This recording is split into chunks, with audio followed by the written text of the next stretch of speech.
La bruja de la Huasteca.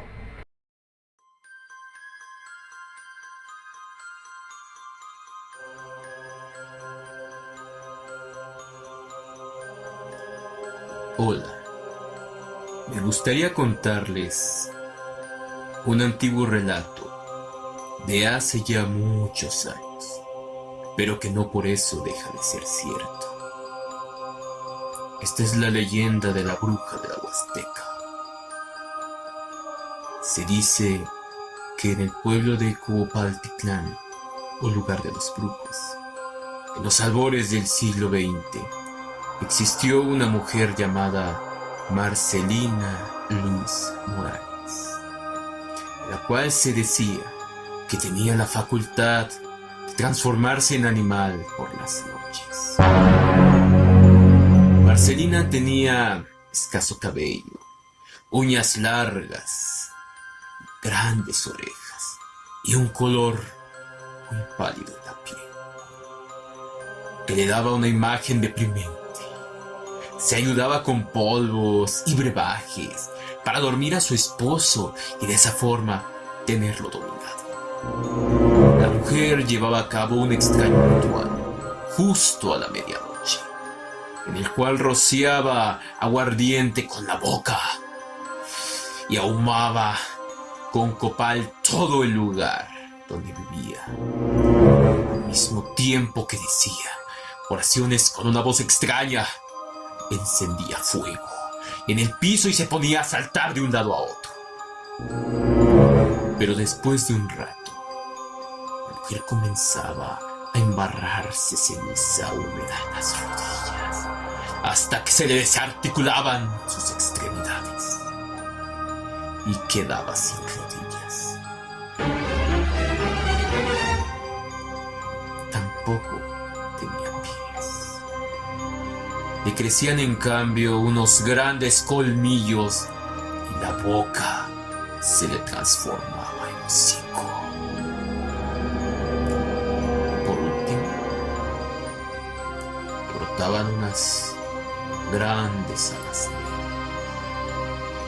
en su espalda, y una vez transformada, la mujer salía volando en busca de niños a los cuales chuparles la sangre. Así transcurrió el tiempo, hasta que en una ocasión el esposo de Marcelina, al regresar a su casa por la noche, pensando en que le daría una sorpresa, la sorprendió. Al asomarse por la ventana, vio a la mujer saltando delante del fuego, de un lado a otro, y poco a poco, conforme la oscuridad comenzaba a apoderarse de la noche, transformándose en ese monstruo. Con ello él se dio cuenta que ella era el extraño ser que tenía aterrorizada a la población. Cuando se percató de eso, se llenó de rabia, porque su mujer, esa mujer que durante tanto tiempo había vivido con él, a la que tanto tiempo le había llorado la pérdida de sus hijos, de sus 3 hijos. Esa mujer ahora se daba cuenta, había sido quien los había matado. Indignado, observó pacientemente todo el ritual. Y una vez que Marcelina se fue y dejó en el jacal sus piernas, él tomó las rodillas de su mujer y corrió rumbo a la sierra, en un cerro llamado Cotontoctépetl, y allí las enterró, en un lugar apartado de su casa. De regreso, le prendió fuego a su jacal. Él ya no quería saber nada de esa vida, ni de esa bruja. Al volver la bruja al jacal, desesperada y horrorizada, vio cómo ardía todo en llamas. Intentó apagar el fuego para poder encontrar sus extremidades, cosa que nunca logró, y se quedó convertida en un animal sin rodillas y sin pies. Una vez que el sol le diera en su forma de animal, no podría volver a ser mujer. Y entonces pasó lo inevitable y se quedó convertida. Con el tiempo se enfermó y murió de tristeza. Sin embargo, se dice que el alma de la bruja se encuentra penando por los montes, entre los pueblos y sus alrededores, y también se cree que revive de vez en cuando en los cuerpos de los brujos y brujas de aquella región durante el mes de marzo, justo cuando iniciaba el calendario indígena. ¿Que cómo lo sé? Porque yo estuve ahí.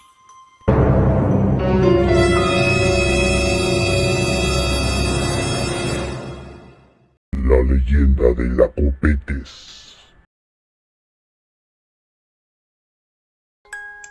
Esta leyenda es, sin duda, muy aterradora, pues esta mujer, cuyo nombre verdadero fue Erlinda, asesinaba a sus amantes después de tener relaciones sexuales con ellos. Paso seguido, los enterraba en el jardín de su casa. Esta mujer existió a principios del siglo XIX en San Luis Potosí. Fue huérfana, pues su padre rico no la reconoció hasta la edad adulta, y su madre fue asesinada por órdenes del padre de Erlinda, pues como era una simple sirvienta, podría ponerlo en apuros más adelante. La niña creció en diferentes hogares, gracias a la caridad de algunas familias potosinas. Trabajó como sirvienta mucho tiempo. Después encontró a su padre biológico, quien, arrepentido por haberla abandonado y sobre todo de haber mandado a matar a su madre, le regaló una gran casa, una casa enorme. Esta tenía muchas habitaciones y un gran jardín. La propiedad, de acuerdo al plan original de Erlinda, se convertiría en un hotel, un gran hotel. Pero al final se convirtió en un prostíbulo, pues era más redituable. A la casa grande comenzaron a llegar muchos clientes, incluso de otros estados de la República. Hombres de mucho dinero, hombres que acostumbraban a participar en grandes encuentros sexuales colectivos. Se desconocía por qué de repente los clientes comenzaron a desaparecer misteriosamente cada que entraban a la casa. La gente descartaba robo, pues la Copetes tenía dinero de sobra. Un buen día, dos amigos que estaban bebiendo en una cantina platicaban temerosos y preocupados sobre las extrañas desapariciones que estaban sucediendo en San Luis Potosí. Y no era para menos, pues el patrón de uno de ellos había desaparecido precisamente al ir a la casa de la Copetes. Los dos amigos tenían un plan e irían a buscar al patrón. Se daban valor, ya que uno de ellos era militar. Y aunque no tenían mucho dinero para poder entrar a este lugar, su plan contemplaba esto. El plan consistía en ponerle una trampa a la Copetes. Él trataría de enamorarla y de convencerla de pasar la noche. El militar tendría que fingir estar muy ebrio y despedirse de él, pero en realidad tendría que esconderse en la recámara de la Copetes. Si algo malo pasaba o que su vida estuviera en peligro, el militar sacaría su pistola y la usaría. Sí, la usaría para salvar la vida de su amigo. Ya que afinaron los últimos detalles, los hombres se marcharon decididos a todo. En cuanto llegaron a la casa de la Copetes, esta los recibió amablemente. Estuvieron pidiendo botellas de vino, las cuales obviamente no las iban a pagar. Pero como a la Copetes le gustó el empleado de Ramón, no pareció importarle. Siguiendo el plan, el militar se despidió de su amigo frente a la Copetes, diciéndole que tenía algo pendiente por hacer. El militar no abandonó la casa. Astutamente ingresó a la habitación y ahí se escondió. Pasaron las horas y la Copetes le pidió al empleado de Ramón que fueran a su recámara para estar solos y más a gusto. Esto ocurrió a altas horas de la noche, cuando los demás clientes se habían retirado del lugar. El hombre accedió a los deseos carnales de la mujer y después fingió quedarse dormido. Cuando ella creyó que su amante ocasional estaba dormido, se levantó de la cama y comenzó a atarlo de pies y manos. Después, la Copetes se dirigió a su ropero y sacó un cuchillo. Al momento en que ella pretendía clavárselo, salió el militar, que había visto todo, y la detuvo a tiempo. El hombre que estaba atado se liberó, y entre los dos la sometieron. La obligaron a confesar en dónde estaban las personas que habían desaparecido. Ella les dijo que los hombres que había matado los había enterrado en su jardín. El empleado y el militar enfurecieron. La tomaron de los cabellos, la amordazaron y la ataron fuertemente. La bajaron hasta el jardín y ahí la dejaron tirada. Ellos se marcharon muy lejos con el dinero de esta mujer y enviaron una carta a las autoridades informando de los crímenes que había cometido la Copetes. Cuando la policía recibió esta carta anónima, habían pasado ya varios días.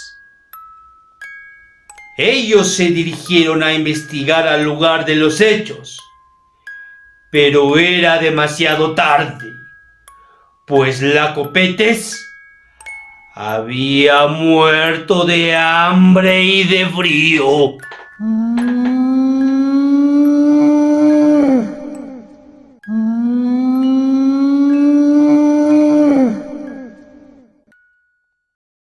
Camino al Mictlán.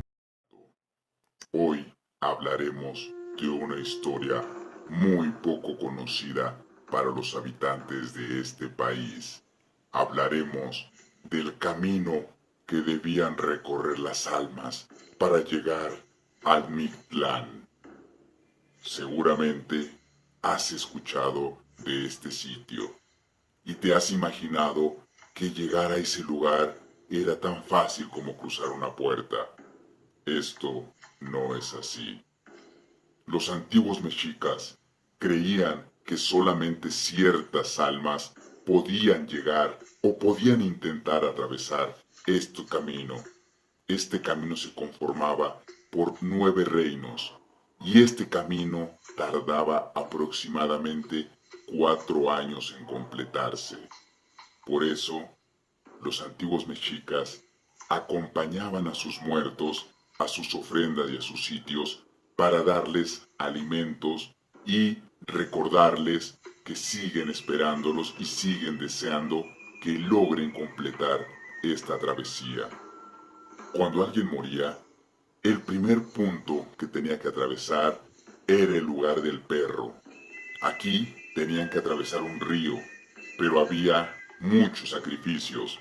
Por eso necesitaban que un perro, y sí, efectivamente, un perro xoloitzcuintle tenía que acompañarlos.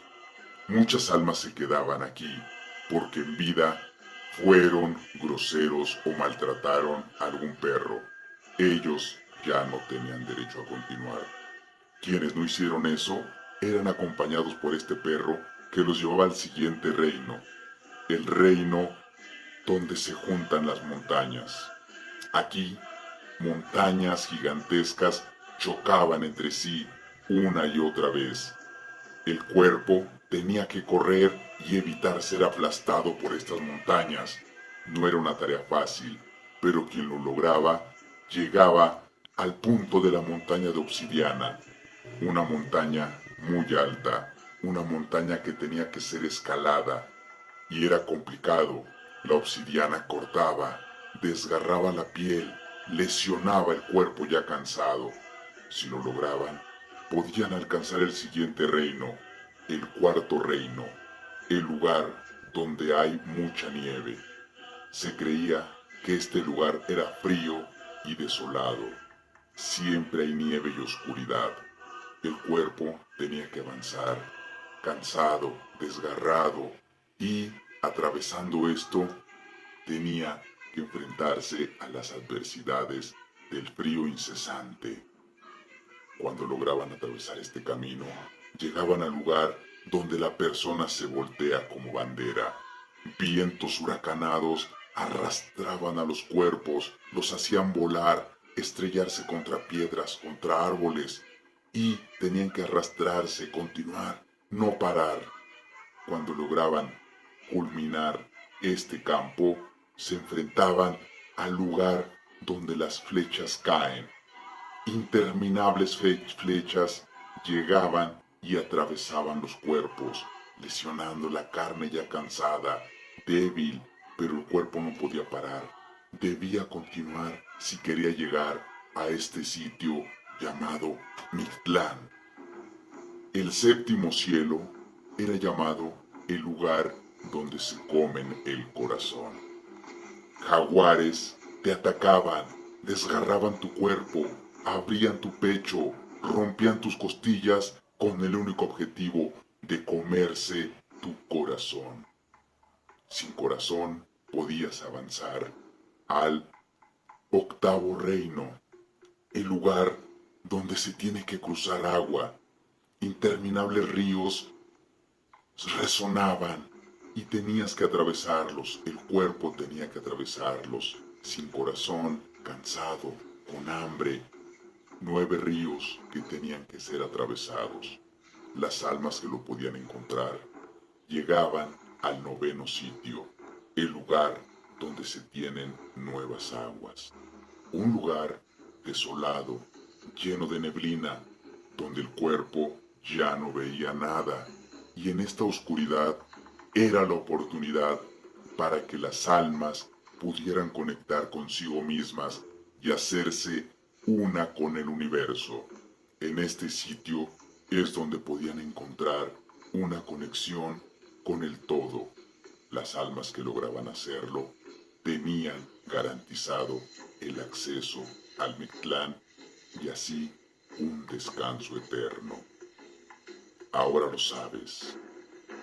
Cuida a los perros, sé gentil y prepárate, porque es probable que tengas la oportunidad de recorrer estos 9 mundos si quieres llegar al Mictlán y al descanso eterno. La joven bruja.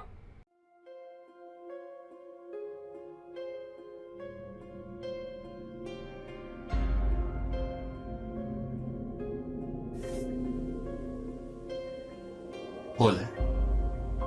Me gustaría contarles en esta ocasión una leyenda muy hermosa, pero también aterradora. Esto se desarrolló en un lejano lugar, quizá en el lugar más recóndito de México. No podría asegurarte cuál es, porque ha pasado tanto tiempo que ya lo olvidé. En ese lugar existía una feliz pareja, un hombre con su mujer. Los dos eran muy felices y aunque no tenían todavía hijos, habían construido ya su casa y estaban deseosos de que próximamente pudieran tener esa dicha. Sin embargo, el destino es cruel y les tenía preparada una sorpresa. Lo que el marido no sabía era que su esposa era una bruja. Ella preparaba pociones en la tarde para dársela a su esposo durante la cena, y entonces él durmiera tranquilamente, mientras ella seguía su instinto, y por las noches se convertía en una gran bola de fuego y se iba al cielo junto con las demás brujas a jugar. Todo iba muy bien. Él no sabía, y el plan de ella era perfecto. Pasó que un día, mientras él caminaba entre el mercado y aquel escondido lugar, se le acercó una mujer que no con muy buenas intenciones le dijo: «Oiga, ¿y usted sabe quién es realmente su esposa?». Él le dijo: «Por supuesto, es la mujer que amo. ¿Qué más necesito saber?». Ella todavía con saña le dijo: «Las apariencias engañan. Debería de fijarse mejor en quién es verdaderamente su esposa. No vaya a ser que después se lleve una sorpresa». El hombre furioso respondió: «Usted no tiene derecho a hablar mal de ella, y no quiero oír más sus palabras». Respetuosamente se disculpó con ella, dio la media vuelta, y justo cuando estaba a punto de irse, ella alcanzó a susurrar: «Está bien, allá usted, pero una bruja siempre es una bruja». Esas palabras lo desconcertaron. Ya no supo qué pensar. De repente comenzó a identificar actitudes extrañas que había tenido su mujer. pero que nunca les había prestado atención. Esa tarde, cuando volvió al hogar, su esposa hizo la rutina cotidiana. Le sirvió de cenar y le dio su té para que se relajara. Pero él en esta ocasión decidió que no lo tomaría.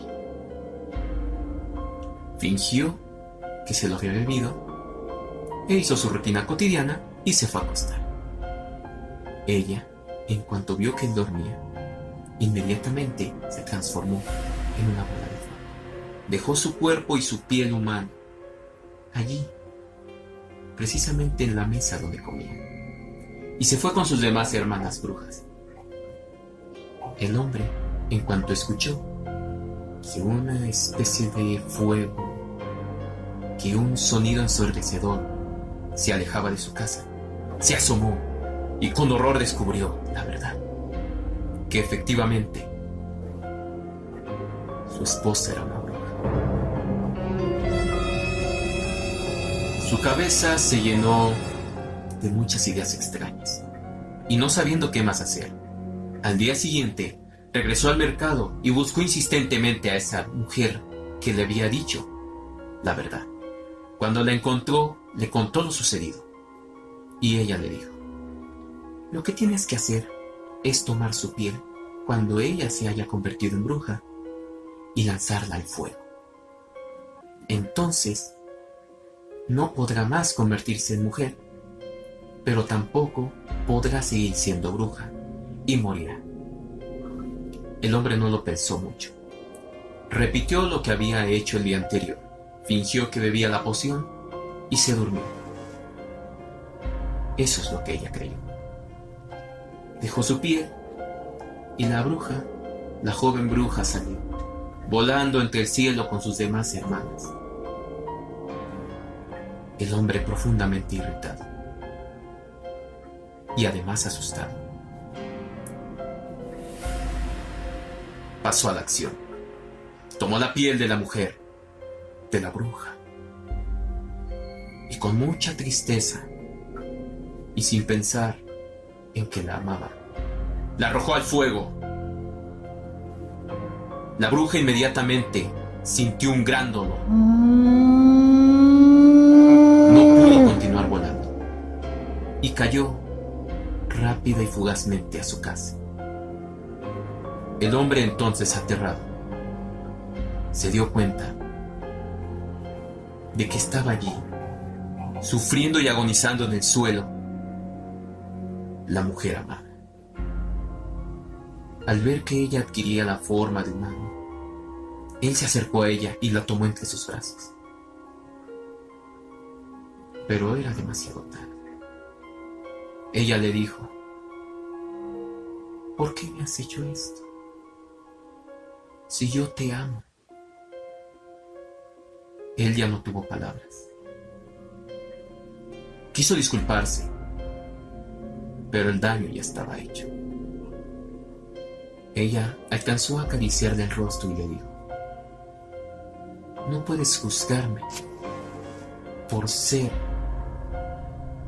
lo que fui, porque finalmente yo así nací. Yo no elegí ser bruja, pero sí elegí amarte. Él no soportó más, y ella tampoco. Lo miró por última vez con ojos de amor, y antes de que lo pudiera besar, murió. Pronto se convirtió en ceniza en los brazos de él. Él se volvió loco y, lleno de furia e ira, incendió su casa y se fue por siempre del pueblo. Ahora, en las noches, cuando se asomaba al cielo nocturno,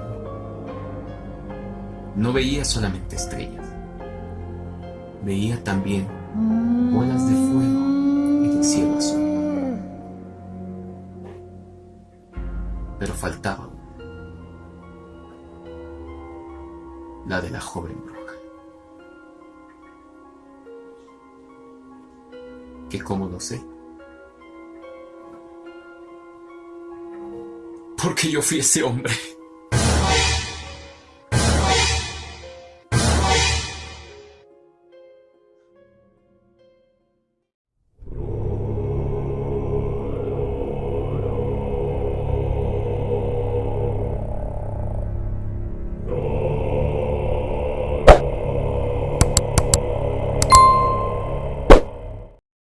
El herrero de Santo Domingo.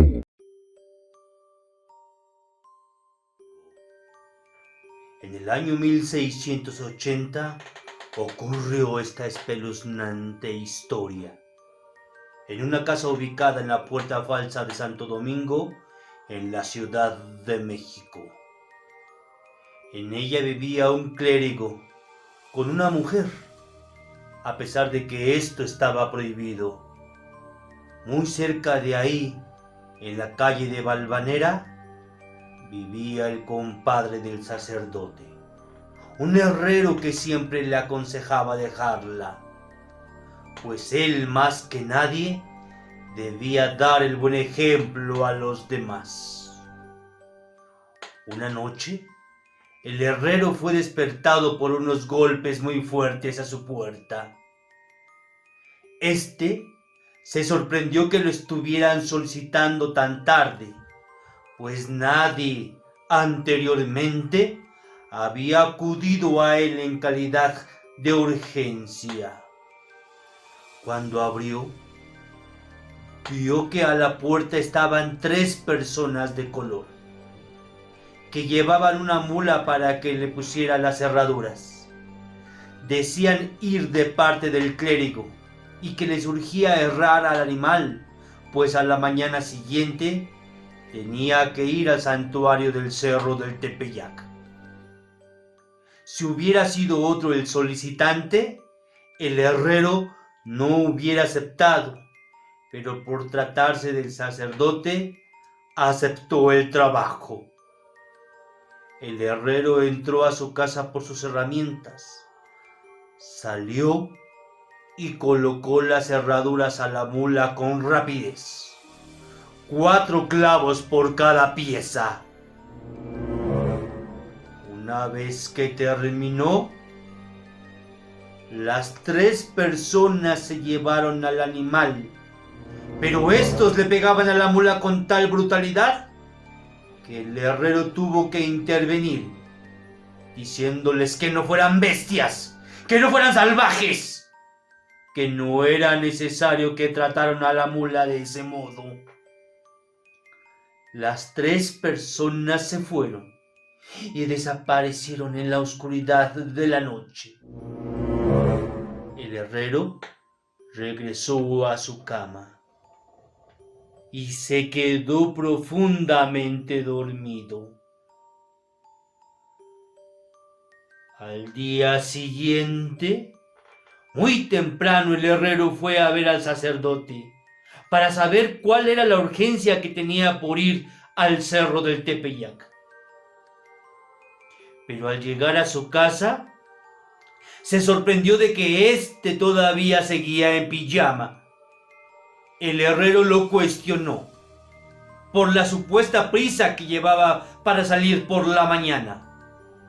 El sacerdote se sorprendió con lo que escuchó y le pidió una explicación al herrero. Le dijo lo que había pasado la noche anterior, que 3 personas de color habían ido a su casa a despertarlo para que le pusiera las cerraduras a la mula, que decían ir de su parte. El sacerdote le dijo que él no había enviado a nadie, que seguramente se trataba de una confusión o de alguna broma. El cura dio por terminado el asunto e invitó al herrero a pasar a su casa para desayunar. Regresó a su recámara para despertar a su mujer, para que ésta les cocinara. Cuando se acercó a ella, se dio cuenta que la sábana estaba manchada de sangre. No lo había notado, pues cuando se levantó no había luz. Grande fue su sorpresa cuando al jalar las cobijas descubrió que su mujer estaba muerta. En cada mano y en cada pie tenía clavadas las herraduras que el herrero le puso a la mula en la noche anterior. En la boca tenía el freno y en su cuerpo eran visibles los moretones que los negros le habían provocado por los golpes. Convencidos de que esto se dio por justicia divina, se le dio avis al cura de la parroquia de Santa Catarina. Y también fue testigo un amigo más del compadre. Ellos, los que estuvieron presentes, le aconsejaron enterrarla ahí mismo. Del sacerdote que vivía en pecado con esta mujer, nunca más se supo nada. Desapareció para siempre.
Vamos a cazarla.